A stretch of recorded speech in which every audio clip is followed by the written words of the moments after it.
All right. Well, Hello. hi, Catherine. Good to see you. Good to see Hi, you. everyone. My name is Catherine Stiles Burrows, also known to the Gaga fan base as Chica.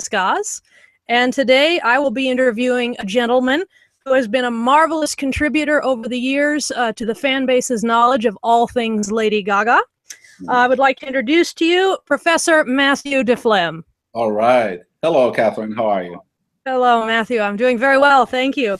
Quite glad to have you on the show. On behalf of Populove, Radio Art Pop, Gaga Daily, Operation Gaga, all the various fan sites, we're very glad to have you on. You've been a personal inspiration to me, as a matter of fact, when it comes to the hobby of collecting Gaga in general. So it's a quite a good thrill to have you on. So right into the questions. Let's see. When was the first time you heard of somebody named Lady Gaga, and what did you think? Well, what I think, I guess I was quite impressed. The first time was actually in January of 2009, when she was doing Just Dance on the Tonight Show with Jay Leno at the time. That was actually the day, I think, that that her song Just Dance had just gone to #1 and on the charts. And I think that was the most popular week that Gaga had at that time. Like Just Dance became one of the most downloaded songs or something like that. And so I had never heard of her at all. Didn't know anything about her. And I was actually, in those days, I would videotape Conan O'Brien, and I would then have the last part of the Jay Leno show. And I would just watch my VHS, you know, and I was watching the VHS. And usually the musical guest on Jay Leno, usually I would just skip it because I would like listen to it for 2 seconds and I'm like, what crap is this? And I just, you know, forward it to listen to Conan O'Brien. But then I remember, of course, that I didn't forward it. And so I saw Lady Gaga perform. I should add that was an all-live performance. And in those days, Gaga didn't have a band. And she would typically sing to track, you know, she would sing live to a pre-recorded track. But for that one show, they actually got a group together. It was out in Los Angeles, so I assume that maybe her manager at the time, or, you know, somebody in the record company said, "Why don't we make it a live show?" And that really made a huge difference, I think, for me. And so then I saw her doing Just Dance. It was a very high energy performance, and I don't remember it, you know, quite as well as what it was like then, but I do remember that I was immediately a fan, like immediately. So I saw this one performance and I thought, what the hell is this? That was my reaction. And you know, I've been listening to music for a very long time, and so it doesn't happen very often anymore, because, you know, once you go through different phases in your life and different musical tastes and so on, then it doesn't happen a lot anymore that you get really excited about somebody new, because you kind of think you've heard it before or something. But in this case, and I wasn't listening to a lot of music in those days. I don't listen to the radio. I don't go to clubs a lot anymore. So I really didn't know what was going on, but I immediately liked it, like immediately. And then I bought a CD. And so I went online, you know, went on eBay, and I bought. So then I saw that she had an album, The Fame, and that you know, she had a single, Just Dance. And I bought the album, and I didn't stop. You know, so that's where it all started. That's wonderful. That reminds me, about the same time I heard Just Dance on the radio.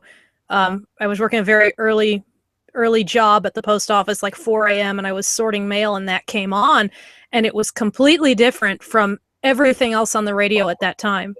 Yeah, and I just that's what I remember too. I thought that the energy was so you know, so amazing, and I thought, well, you gotta have this. And then actually, I also remember just a little anecdote, that the second song that I heard was AA, which is a very different song, because it's very light and very poppy. And I have to be honest, and I remember thinking, I don't know about this. You know, so I thought, I'm not so sure anymore. And then I got the album. And then when I heard the album, and then I heard the entire album, and I heard all the songs, and then particularly, you know, you don't want all the songs to be up-tempo songs, you know, it's going to all be the same.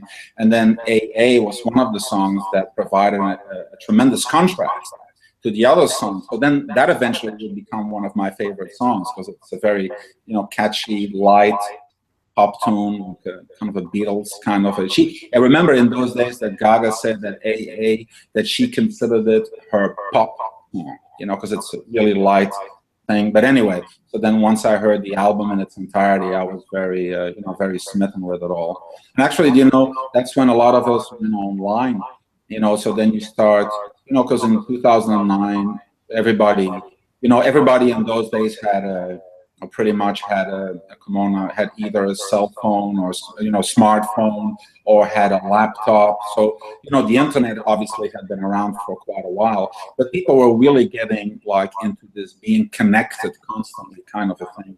And that's what in those days, I think Gaga Daily may have been around, but wasn't that well known yet. But some of the fan sites had forums, and then particularly LadyGaga.com had its own forum. And I remember that was the first site that we went to, that we were on the forum of LadyGaga.com, geez, you know, which doesn't even exist anymore for several years, right? I actually beg to differ on that point. Yeah, well, but you see, I remember that's where the first fans started to hang out, or at least some of us, and got to know it better, you know, got to talk about it. Like, then people would talk about the unreleased songs. You know, she's been around for quite a while, and, you know, that kind of a thing. And then it shifted into these other websites. So by the end of the year, everybody was on Gaga Daily, I guess. And, I think Propagaga as well. Yeah, the precursor. I wanted to say the precursor to Propagaga. The Fame MB. Yeah, wasn't it LadyGaga.org or something? LadyGaga.org. For a while there, I think it was. I didn't really get in on the action until 2010. That was the Dutch the guys in Holland or something. They had, I think that was actually the first online site, and then that later turned into Propagaga. Well, anyway, those things, an entire online community that changed a lot very quickly, right? You know, and obviously there was no littlemonsters.com, and so not till 2011, late 2011 at that. So if you see, you know, these 6 years, I think already a lot has changed. You know, already a lot has changed. But anyway, that's how it started for me. And then actually the other component to it, of course, is going to the concerts, which I do a lot now. Which initially I didn't. So by the time I got to know her, the Fame Ball was already sold out. So initially the Fame Ball was a North American tour. You know, it wasn't. I think most of those concerts were March, April, I guess, right? March, April 2009. And that was about a month of shows. And that was already sold out. I think that was announced late December or maybe early January. I forgot exactly. But that was, you know, immediately sold out because, you know, she didn't have that many fans, but they were obviously hardcore fans in those days. And the shows were very small. So the shows. Yeah, I heard they were short as well. They did not run as long. Well, they were like, let's say, it was with 2 support acts. Who was that again? Chester French. Oh, and the White Tie Affair. Chester French and the White Tie Affair, and then she did about an hour and 10. So it was kind of what you would expected it to be. You know, she didn't have a live band. She only had dancers, 3 dancers in those days. So. And she sang to track. Apart from, you know, doing piano pieces in between, which she has always done, right? But then for me, it was like, well, you know, so, you know, let's say, so I heard about her in January, and then by March, I was already like, you know, a hardcore fan, if you want to, right? And then what happened in my case was that I happened to be in Montreal for work. I was at the university there. And when I was there, she was going to do a show, like, say, 4 days after I left. And I'm like, what the hell? So I'm missing that. And then I was going to go to Washington for work, and she was going to do a show in Washington 2 days after I left Washington. And I thought, no, that's it, right? I'm going to a show, and I was going to a show in Atlanta. So I bought tickets, you know, on eBay or whatever. Right? So, you know, I paid a little bit more money, but the tickets were $20 in those days, right? It was $20 tickets. And so you would pay a little more to be there. But then, so then my first show was April 9, 2009 in Atlanta. Yeah. Good time. That's wonderful. Yeah. I said earlier I beg to differ. I didn't mean that against you. I just mean I actually have archived with some friends of mine. We have a digital archive of the entire original LadyGaga.com forums, and eventually I'll give you access to that. But so it's not entirely dead. I mean, unless you. Yeah. But yes, we do still have that. But yeah, that was quite a game changer as well, because when I first joined that forum, I think you remember it was all black with a white font. Yeah, white font, very simple. Yeah, extremely, and the font was like size 2. Yeah, and I remember people complained about the forum that it wasn't professional, because by then there were already much better looking forums for other pop stars by fans, you know. Yeah. So and I remember I read something that said, "Screw this place, I'm going to Gaga Daily," and that was how I found out about Gaga Daily. But I did remember at that time, this was in 2010 though, I found your site. Tell us a bit about what led you to create your website. So my site has gone through, let's say, several, incarnations and phases, or whatever you want to call it. Initially, obviously, I didn't have a site, but I did have music-related websites before. And you see, the advantage that I had is that I was a professor, so I worked in the university, and in the 90s. So, obviously, it's universities that started the internet. We were already connected to the internet from the very beginning. So I became a professor in 1996. So I always had free access and direct access. So I never had to do AOL or what all that stuff is, and dial up. I didn't have any of that. I just had internet access, and I had access to free server space, which until recently you had to pay, to post material online. So I had done stuff with the internet. So in that sense, it wasn't totally new to me, but obviously Lady Gaga was new to me. And then what happened was that when I went to the show in Atlanta in 2009, I posted some of those pictures on a Facebook page that I had at the time, which I closed thereafter. And then I thought, why am I putting these pictures on Facebook? The fans cannot see it, and that's how I got the idea. So I usually I do the anniversary for my site on April 9, 2009, because that is the first show. But actually, the site didn't begin until the first week of May 2009. So and it was just a blog. Initially, it was just a blog, and it was then called Gaga Front Row. Obviously, because I tend to be front row at the shows. But here, little-known secret, so to speak, is that, or it's a little-known detail. It was actually named more after the fact that when I was at the first show, there was a meet and greet after the show, and I had been front row, so Gaga saw me. And then after the show, we did a short meet and greet, and Gaga recognized me. And she said, "Hey, you're the guy from the front row." And that is actually where the name comes from. So it's like, so she was kind of the original person, so to speak, to refer to me as front row, or the guy from the front row. And then it became Gaga Front Row. And then initially it was very a modest website. It was based on a blog. It actually still is based on a blog, but now it has its own name as well. And I just posted the pictures of the shows that I went to. That was it. And that's all it was. So it was just some pictures, and then it gradually evolved from then on. Yeah. It's become an excellent resource over the years. I think it was one of the first. It kind of led to what you see behind me. Right. Yeah. So I did it. You see, the thing is this, and actually, I know there's like other people out there with their own websites and so on. And I think one thing you have to think about is like, what is it that you want to contribute to the online community? Because like I've seen some websites, fan sites, they say, "Oh, we specialize in, let's say, Lady Gaga news." I'm thinking, well, there's already many sites that do that. So if you now want to do a site and you focus on news, you're not going to get anywhere. It's just not going to go anywhere. So it has to have some identity. You have to make some kind of a specific contribution, like some of the regional websites. I don't know how they're doing lately, but I know the regional websites in foreign countries, they operate in non-English languages. Now that makes a distinct contribution.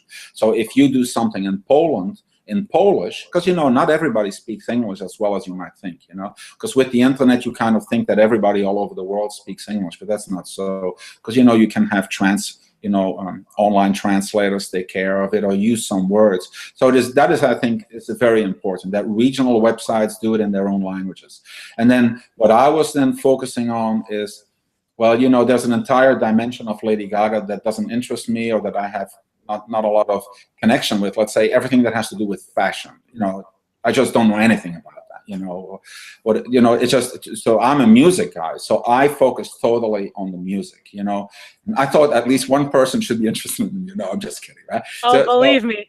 Focusing on the music. And so what I did is there was a lot of music available, but I kind of collected it. So it functioned like a portal.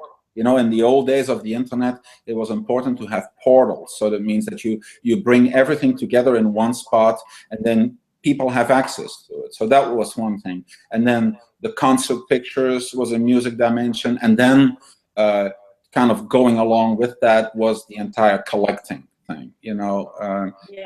Well, that's obviously something we can talk about a little bit. But then I basically put my music collection online too.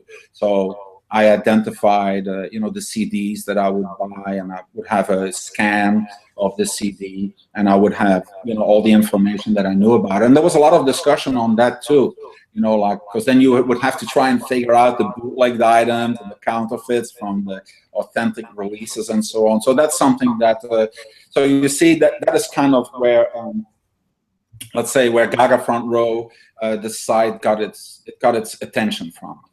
I do. I remember those days. I remember seeing that you would post that stuff, and that was always fun too, to see. If you went to a show, it was great to see your photos documenting the event, and then maybe a fan would post videos on YouTube, and you would show the sounds and the pictures and the live video from what had occurred, and it was a great way to vicariously feel like you were there. Wow, and yeah. It and helped actually, that what is interesting about it is actually that.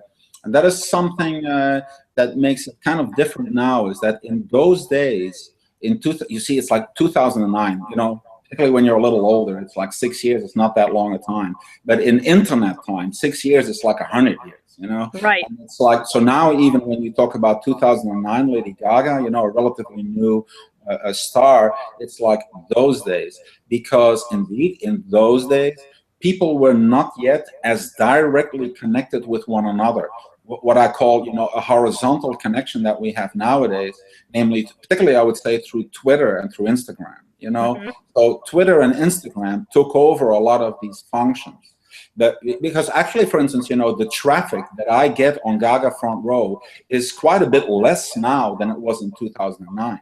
Which doesn't have to do with the popularity of Lady Gaga, obviously, and not even the popularity of my site, as the fact that it's not as necessary as it was then. Because nowadays, let's say, if you have a Twitter account, you will see pictures of Lady Gaga at the show. Everybody is online all the time. So in that sense, the site doesn't have that, kind of a more vertical relationship with the fans anymore. The one thing, however, that I still have, and that's why I'm keeping it going, is that I archive everything. Ah, yes. Everything that is on the site stays on the site. And that's, so fans who will probably know, but those who don't know, if you go to Gaga Front Row, I have different categories, and you click on those categories, and then you can go back in time. So you can click on the category, that has to do with collecting, and everything that I had to do with collecting is still on there. You can click on the category concert pictures. All my concert pictures are still on there. So you don't kind of have to look for it or Google it and so on. So it still has that function. And actually, I noticed from the traffic that I get more traffic on the permanent pages than I do on the pages that I post, every couple of days. Usually I have at least one post every 2 days. That's kind of what I'm aiming for usually. I've noticed right? that. Yeah, so I always do more because you have to kind of keep it going, right? So I do more than one a week. You know, some of the websites are virtually inactive these days, right? I've noticed that. Yeah. Yeah. You see, and that is not so much because, let's say, because they don't want to do it anymore, as that that it's less necessary. Because fans, you know, like I said, you know, and you know, other websites have that too, even like famous websites like, let's say, MTV.com. Well, who reads MTV.com? You don't have to go to MTV.com because once you're on Twitter, you will find out what happened. You know, because usually on MTV.com, you're going to read what we already know from being on Twitter. From Twitter, yeah. Before, you know what I mean? It's like, yeah, that's what we were talking about yesterday, you know? So, yeah, exactly. To have the permanence of the archive, that is pretty important. Yeah. Yes, I agree. I remember there was a really scary time a few years ago where you were saying, "Oh, I don't think I'm going to do this anymore." We're all, yeah, wait, that's actually true. Don't. I was actually, and I meant it. You know, I was seriously considering not doing it anymore, and because, well, there was also some other things going on, I think, at the time. Well, I don't know if we want to put, you know, too much emphasis on that, but I think that was around the time, yeah, kind of in the build-up towards art pop. I think Aura came out. You brought it back when Aura leaked. When what leaked? Aura? Oh, Aura? That could be. I don't remember the exact dates, but I do know that in the build-up towards art pop. Oh, now I remember, of course. You know, that is the time period when Gaga had her surgery. And do you remember there was a time when she was totally not online, like as if she didn't exist at all? There was this total blackout, which a lot of fans didn't like, and which in a way I understood, because they said, well, you know, you've always interacted with the fans. So once you have established that relationship, to then just suddenly, you know, be away, that's kind of weird. You know, it's like, let's say, if I call you every week and then I don't call you anymore, you're going to think something's wrong. Whereas if I didn't call you every week, you wouldn't have said that. But, you know, she was talking to us all the time, and then suddenly it was nothing.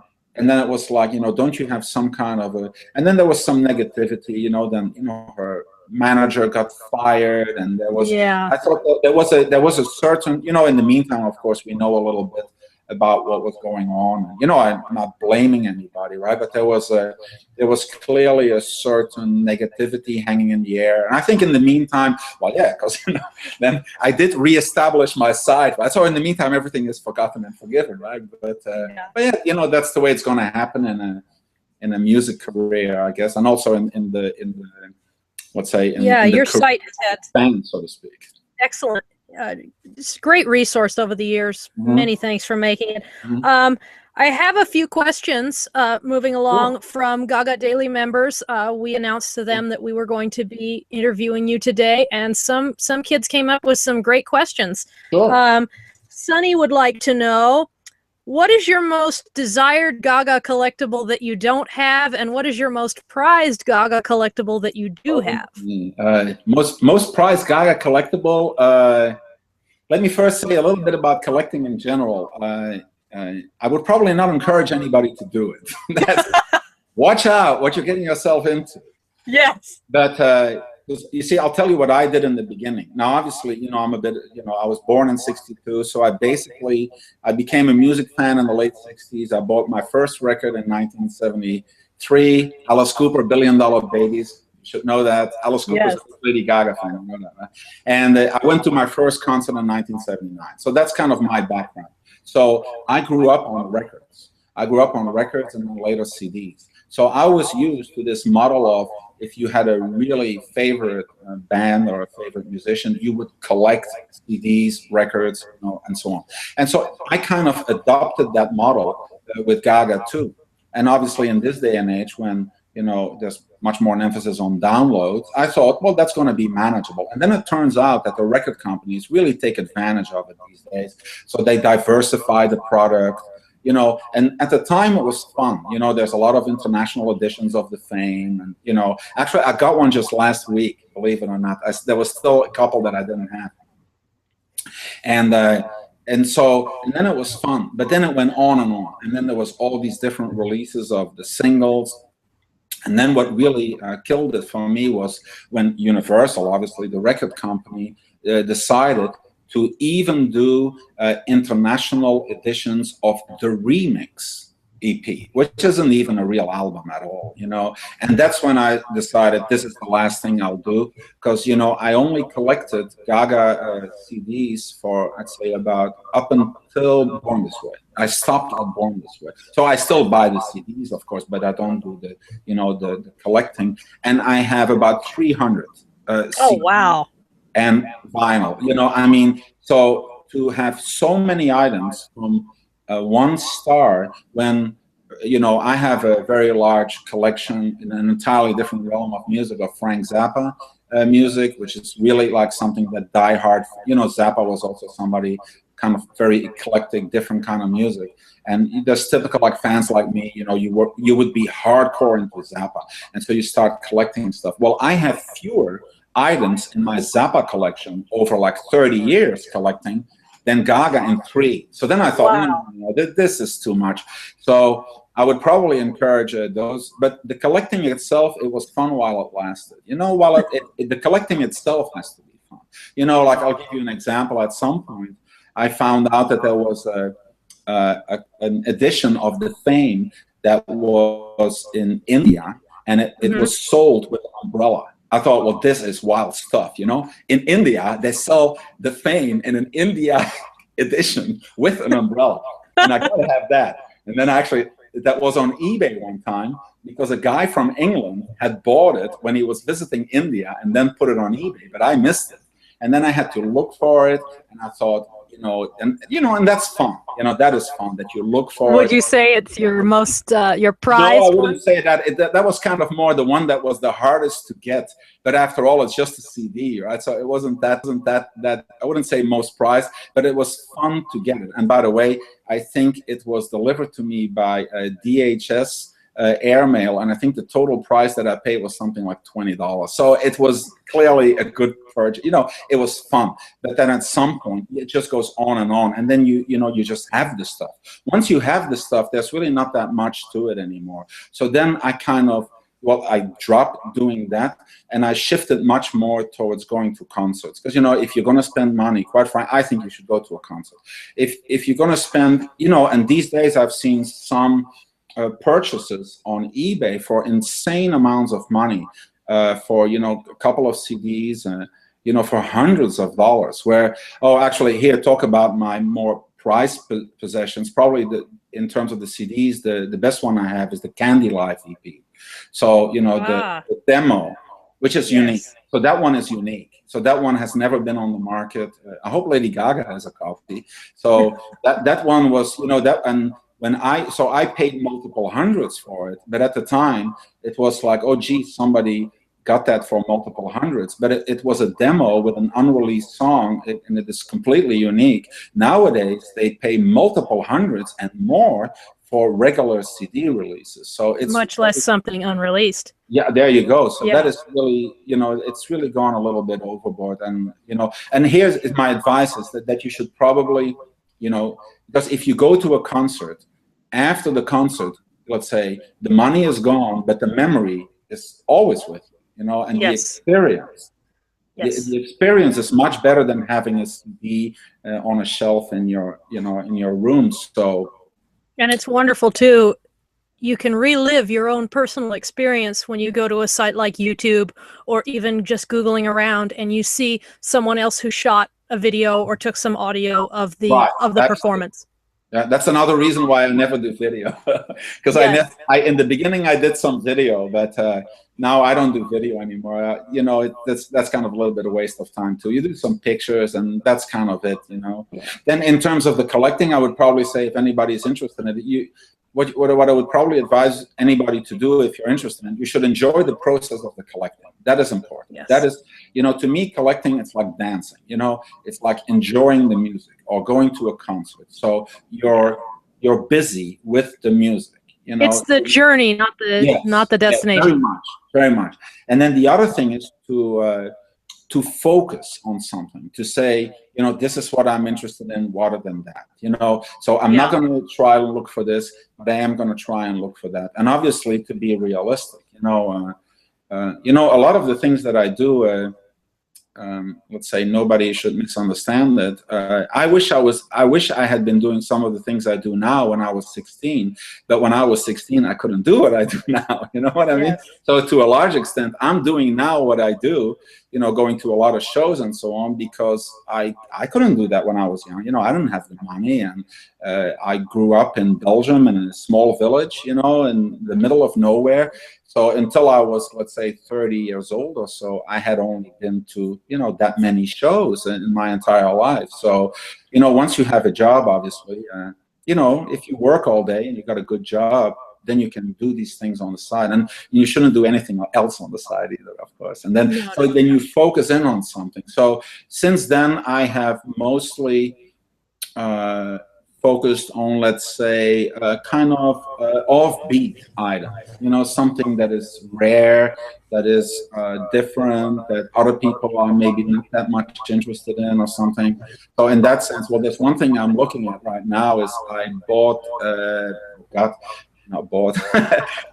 the guitar that Nico played in the band in 2009. Oh my God. So I got but I have to say I'm a guitar player. Well, I'm a really bad guitar player. So that was a good deal, actually, because I needed a new guitar anyway, and it's a very good guitar, obviously. And so that was something very cool. But it's all on my site, by the way. If anybody is interested, then just go to Gaga Front Row. So, the guitar that made its first appearance on Glastonbury. So I have that one. So if I remember seeing that on your blog. That's a lot of fun. I mean, to actually, you own a piece of history when you think about it. Absolutely. And it's also fun, because with Nico, he's a cool guy, and we've been in touch. That's another thing that fans probably know that I'm very keen on. That is, when I go to the concerts, I like to hang out with the musicians.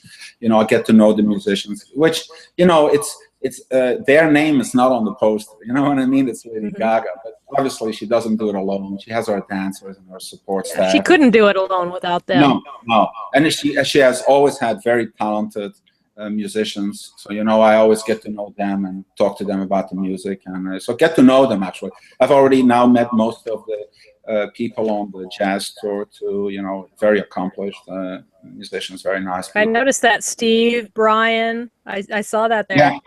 And I met the Tony Bennett musicians are actually phenomenal too. Mr. Jones, Harold Jones, the drummer.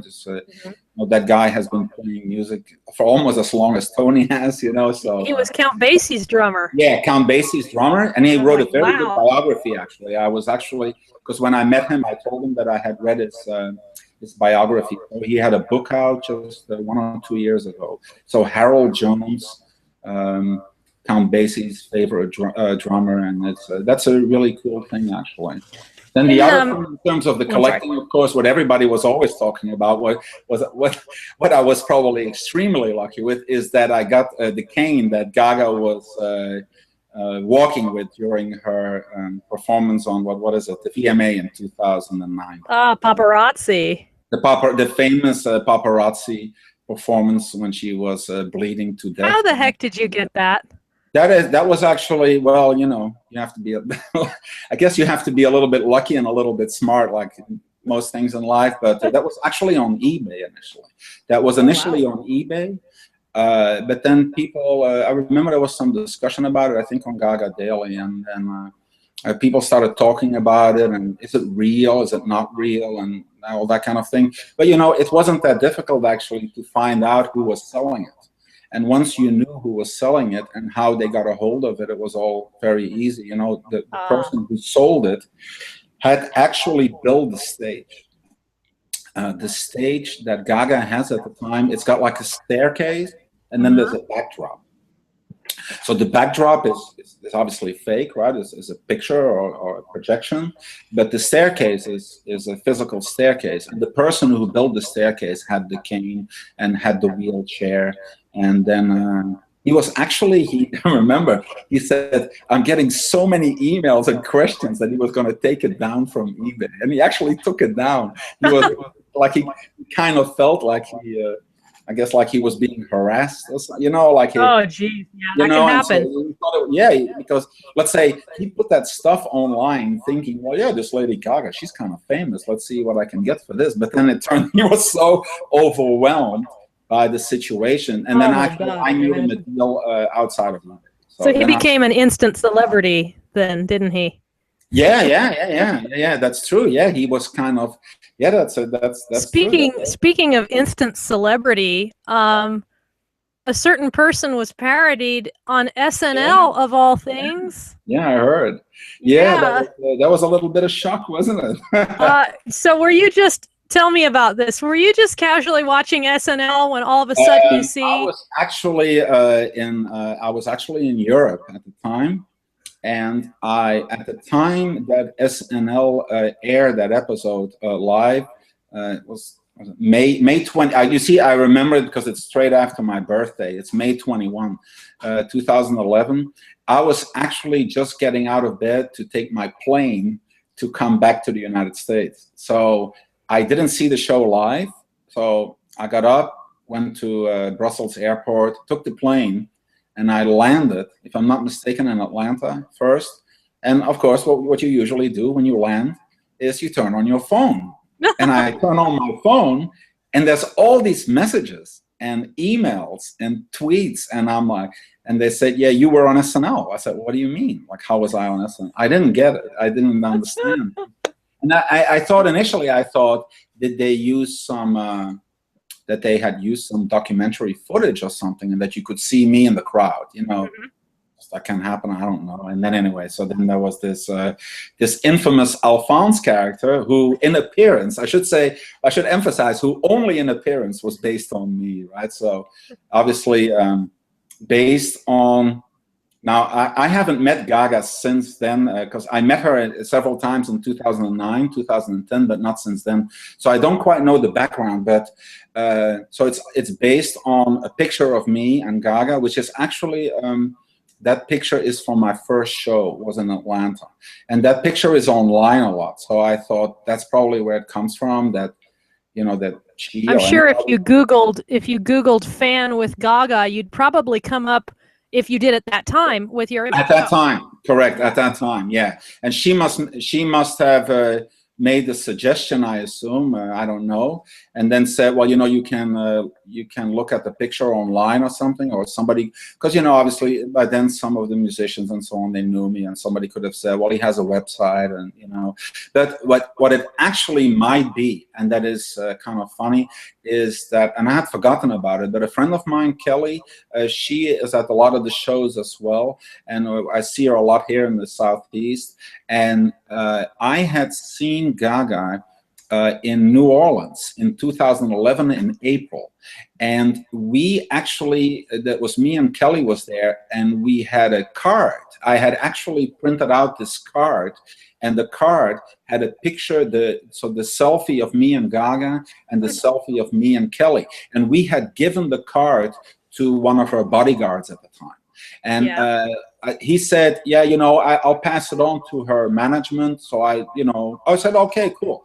And so then later, and she said that actually, and Kelly said, you know, Gaga probably had your picture from the card and, you know, told the people at SNL, well, here is what he looks like. So anyway, that suddenly made my outfit famous, which is really weird because there was no such thing as my outfit, you know, like, you know, and then suddenly you see the guy dressed like me and in the jacket and so on, and then okay, then so I guess, know what's so ironic is I was just I didn't realize this until last night when I rewatched the skit. Mm-hmm.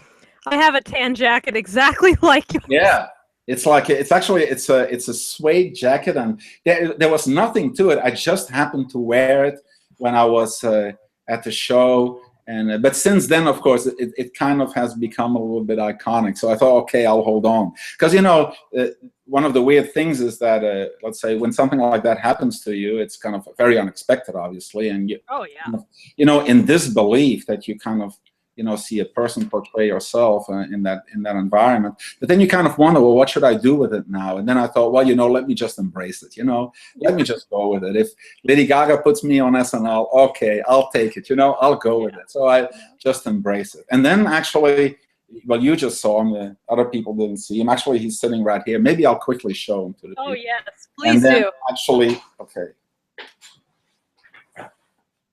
Here he is. Hey, you see him? Yeah, that's right. This is Mr. Sleepy here. So this Can is you hold him a little still for the camera? okay. There we go. What a cutie pie. Yeah. So this is my cat. And I actually, I didn't have a cat at the time. I had a cat that had passed away. And I wasn't sure about whether I should get a new cat or not. And then by coincidence, I actually got my cat from a guy on the street, you know, who had a litter. And he had one cat, the tuxedo, left. And this was just 2 weeks after the SNL skit, I think, 2 weeks later. And I just happened to You knew the perfect name, right? The perfect right. name. I saw the guy with the cat, and the cat was a male cat. My previous cat had been a female cat. And then I said, well, why don't you wait a second? I'm going to the supermarket, and I'll think about it. And I was kind of leaning towards getting the cat. And I go into the supermarket, and I think, Alphonse. So then I thought, okay, I'm going to get that cat, and I'm going to give him the name of the SNL character. So that's where that came about. Yeah. And so he's almost 4 years old now, right? 4 years old. Yeah, that's it. Yeah, so That's this was exactly 4 years ago. Wonderful. Yeah. Moving along a bit, we have a question from another Gaga Daily member. Amen Vodka, these usernames, you can't make them up, says, I know that pop culture has had a profound impact on society and it's able to change culture, opinions, and habits. What kind of shift in society do you think has been caused primarily due to Lady Gaga over the years? Whoa, very intelligent question. So suddenly I have to shift now from being a fan to being the professor. Yeah. So, whoopla, are you still there? Yes, I'm here. Yeah, okay. So it's kind of separate from that, of course. Let's say, on the one hand, the way I sometimes explain it to my students is, on the one hand, there is Mathieu the Phlegm, right? He's the music fan, and so that's kind of what I've been talking about so far. And then on the other hand, there is Dr. the Phlegm, and that is the professor of sociology in South Carolina. And so people will probably know that I decided to teach a course on Gaga, or rather on the sociology of fame. So I always say, you know, it's not so much a course about Gaga as it's a course about fame and contemporary celebrity culture and so on, by means of the example of Lady Gaga. And I've taught that course 5 times. First, so that became a big news story too, you know, to talk about suddenly being a celebrity. So that was crazy stuff. That was late 2010 that story broke, and then became kind of this world news thing. I remember you were on MSNBC. I was on every news station all over the world, and I don't know, this was in all kinds of languages, and you know, and in every radio station. And actually, I rejected a lot of interviews. I could have done a lot more interviews. It was getting a little bit. It was fun in the beginning, and then it got a little out of control, and now it's kind of fun again. You know, I'm kind of about it. And then I taught, of course, from 2011 through 2013 on 5 occasions, and that course was primarily interested in what are the conditions of Gaga becoming famous? And the question being, you know, everybody talks about music industry as being in decline, right? And right at the time when everybody's talking about how bad the music industry is doing, we have a new pop star, a new global sensation. So how did it happen? And so that's kind of what the question relates to. And actually, the Fame, the album The Fame, obviously is about fame, but was also written in the background of the entire celebrity culture thing. You know, well, initially it was like the Paris Hilton thing. You know, nowadays we would call it the Kim Kardashian thing. You know, that you have the entire issue of having celebrities that do not have any kind of specific accomplishment other than their own fame. You know, what does Kim Kardashian do? Well, I guess now she can also bring out a line of clothing or a fragrance, but she doesn't have a substance to her initial fame.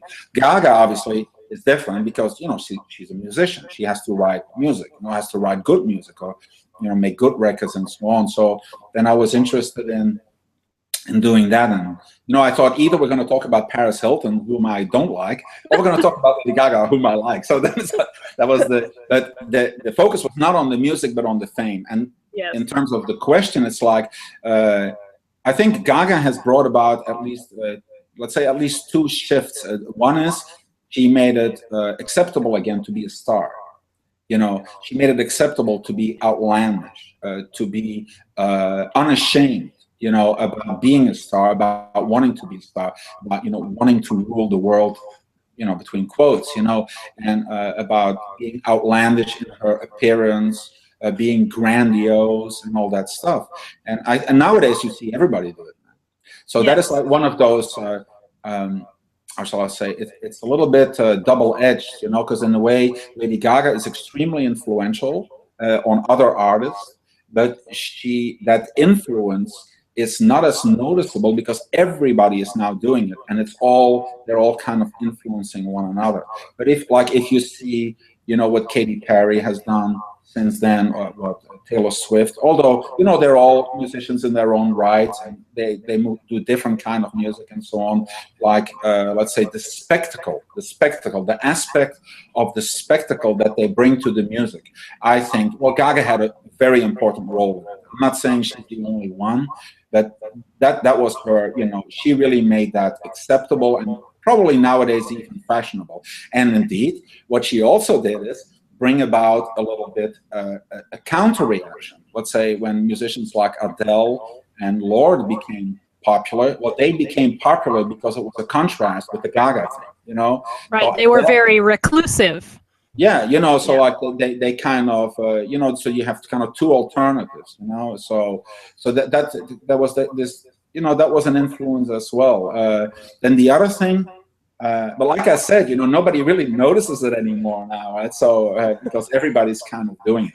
It's kind of become the new normal, huh? Oh yeah, yeah, absolutely, absolutely. It's become the new normal to be outlandish, and that's why I think also that within a few years it's probably going to be over, you know, or maybe even sooner, you know, that then. Would you notice, this leads me kind of a question of my own, would you notice in a sense that it's kind of like a pendulum swinging, that it will go as far as the extreme and then eventually it's going to come crashing back? It's like, you know, that's it, right? So it's like, you know, because you know, by definition, once you've been outlandish, it's going to be very difficult to be outlandish the next time, right? You know what I mean? So you kind of maybe want to do something else. And I guess, of course, to some extent, Lady Gaga has done it too by making this distinct inroad into jazz. Because you see, quite frankly, I always thought that the jazz collaboration, I never thought it was going to happen.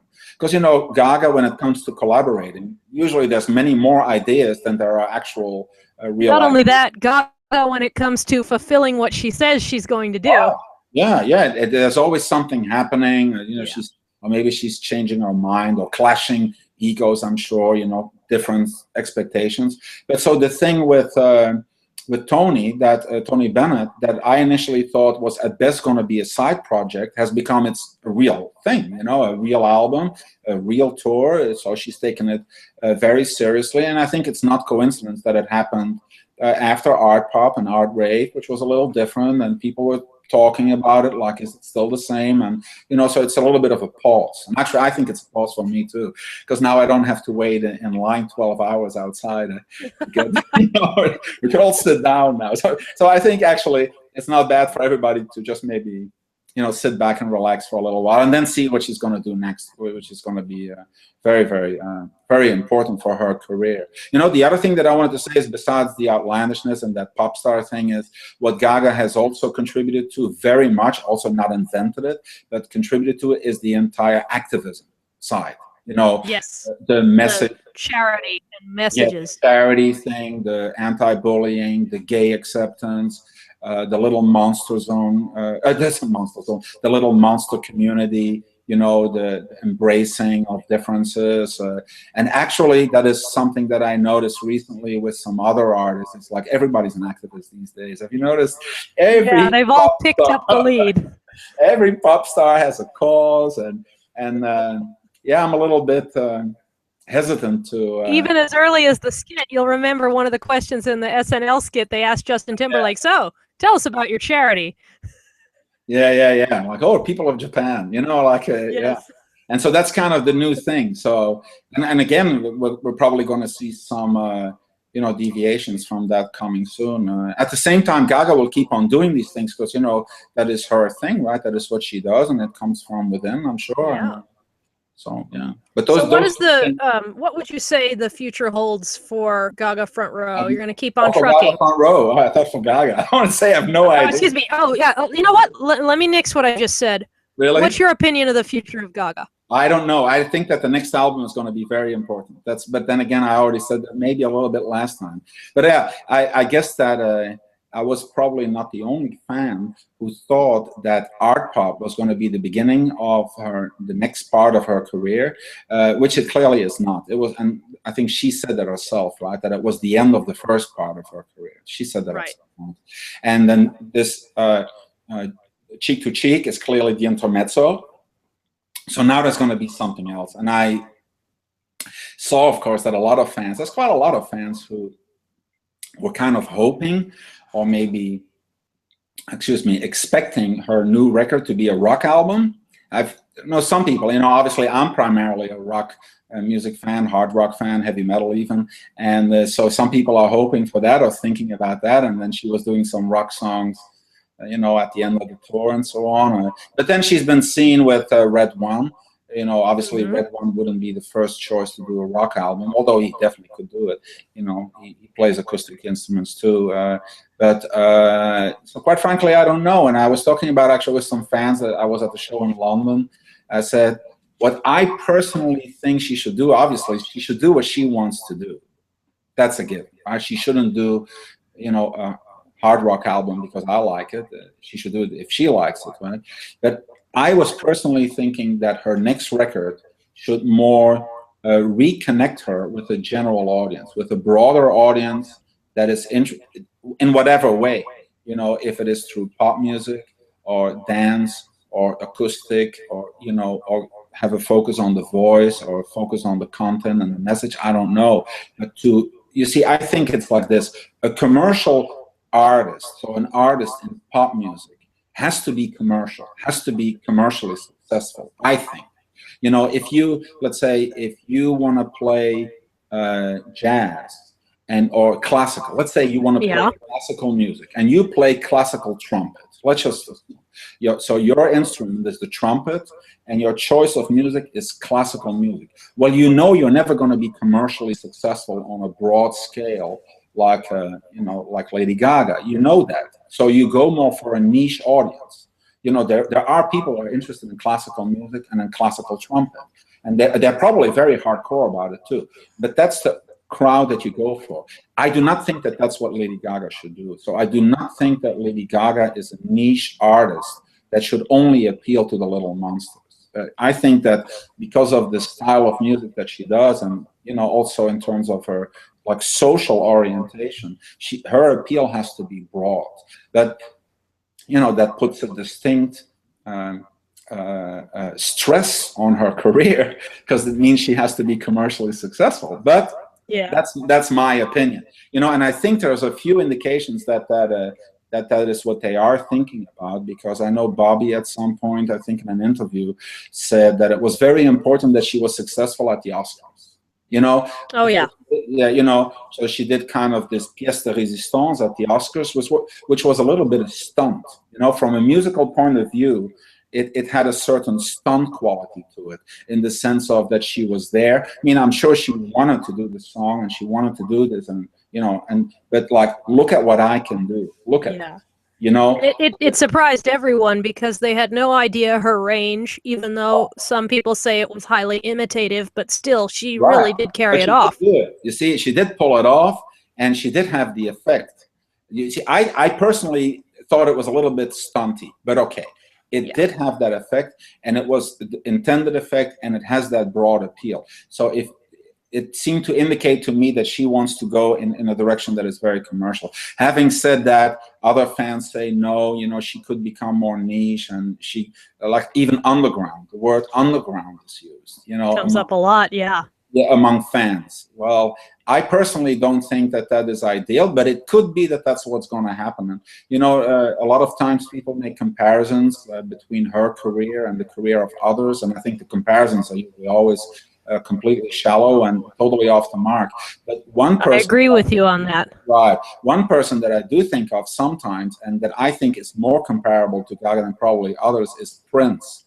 And because I happen to be a Prince fan too, so I know a little bit about him. But you know, Prince had tremendous commercial success in the mid-'80s, and since then he actually didn't have the commercial success that he could have had, because he is, I mean, he is way out there, you know, in terms of being a musical genius and being talented. He's like, I think he's like just, he's off the charts. Yeah, he's like one of the best in the last, you know, 30, 40 years. It's like without a doubt. But his career has always had its ups and downs. And the reason is he's a very eccentric guy. He's very, you know, totally focused on his music. He doesn't even care actually about the fans, and he doesn't care about the audience, I should say, which I blame him for. But okay, he is authentic, you know, so you cannot fault him for being authentic. But as a consequence, sometimes he's very commercial. Sometimes he's totally not commercial. Sometimes you don't even know he's still around. You know, did he even make an? Oh yeah, he made a new album. It didn't sell, and so sometimes I think that it could be that Gaga is going in that direction. And well, I personally would probably regret it. I would probably want her to be more like, you know, at the level of the mega successful artists like U2 or Metallica. You know what I mean? Oh yeah, you know, I think really in the long term, I think we will see a lot of that. Yeah. I think in the long term that now it's hard to see because we're at where we're at, but when the time comes, we're going to see the impact of a multifaceted legend that she is. Right, right. So, but it's like you said, it's like it's too soon to tell, right? And it can still go in different directions. The other thing is, you know, that is something that I always talk about too, is you shouldn't forget society doesn't stand still. The music industry, the music culture doesn't stand still. No. So Lady Gaga can do certain things, but the surrounding culture that she's in will respond to that, in part because of what people want, and that is something that nobody controls, that nobody can manipulate that. So, you know, if 2 or 3 years from now everybody will want to listen to reggae music, well, then everybody's going to listen to reggae music. You know, that would make me very happy. Yeah. You know, well, nowadays everybody listens to people with acoustic guitars, and they call it rock music. And like Alice Cooper, I don't call it rock music. I call it acoustic music. You know, it is acoustic. Yeah. But yeah, there's a big market for that nowadays. Who would have expected that? You know, 15 years ago, everybody was into nu metal. I mean, it's just, so these things, they come, they go, and you don't control that. That I think, of course, that she is, that Gaga is enough of a, you know, individual and of a unique talent to maybe to some extent take that into account, and to another extent to not give in to that. And in that sense, maybe the choice to make a record that was EDM influenced was maybe not the best choice, because, you know, EDM, that is the music of today, you know, that is, in a way, it's already the music of 5 years ago, I guess, but, you know, in some markets in Europe, but it wasn't like, it wasn't what she did on Born This Way, right? On Born This Way, there were songs that were influenced by Bruce Springsteen, and songs that were influential. By Whitney Houston and so on. Who comes up with this stuff? You know, or Born This Way was a Giorgio Moroder influenced disco anthem. Who does that? You know, and it's like, what the hell? So that's why I think Born This Way is probably, you know, her greatest record in terms of, you know, the level of achievement that she was going for.